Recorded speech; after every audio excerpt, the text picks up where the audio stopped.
Très clairement, le syndrome de l'intestin irritable, oui, provoque une altération profonde, je l'ai déjà dit, de la qualité de vie.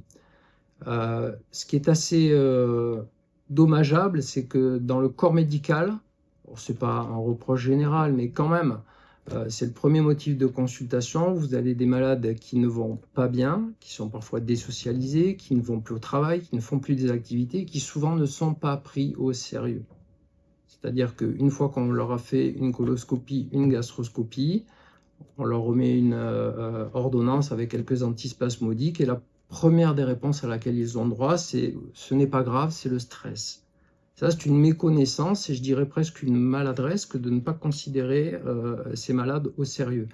Alors, ça fait beaucoup de personnes à traiter, certes, mais la qualité de vie, c'est le primum novus de toutes les pathologies. En cancérologie, on peut soigner un cancer, mais vous avez des malades qui sont complètement en rémission, qui ne souffrent de rien. Ils ont des boules sur le scanner. Mais moi, je ne traite pas le scanner, je traite la qualité de vie des malades. Et dans l'intestin irritable, c'est la seule chose qu'il faut soigner.